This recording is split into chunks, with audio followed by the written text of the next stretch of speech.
All right, everyone, welcome back. Pumped to jump into today's deep dive. We're really going to get into the heads of some of the greats and break down this whole mental toughness thing.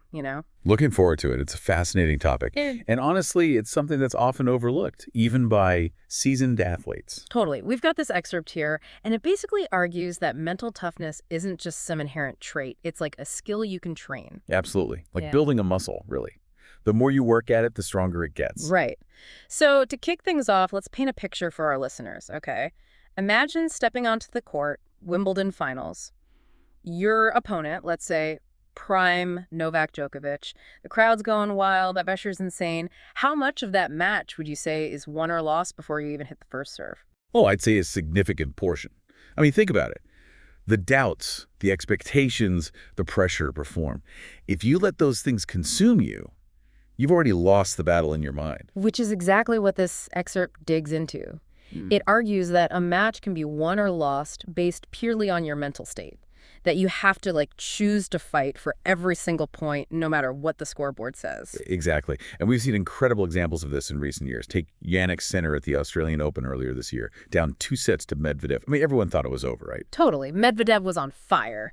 But Sinner somehow flipped a switch. In interviews afterward, he talked about staying positive, focusing on each shot, almost visualizing his way to victory, and bam, he turned the whole match around. And that's what we're talking about when we say mental toughness. He didn't just hope for a win, he actively shaped his mindset.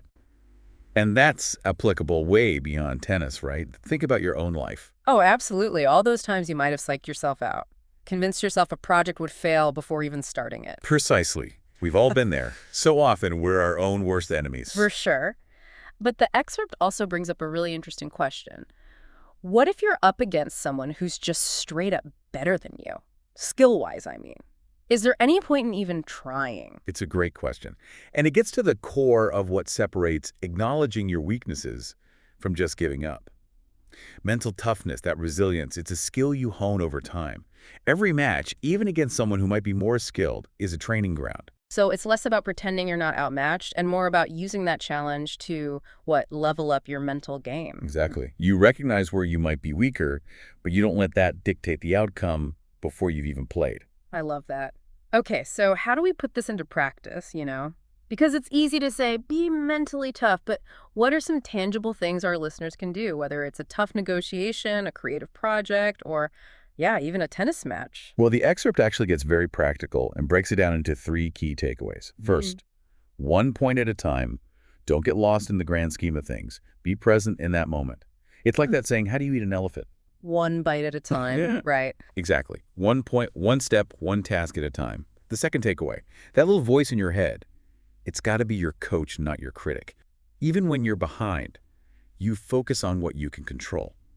Your effort, your strategy, your attitude. Stay positive, stay strategic, love it. What's the third one? Always be on the lookout for that turning point. Momentum can shift, but you got to be mentally ready to capitalize on it. Think about those classic Federer comebacks.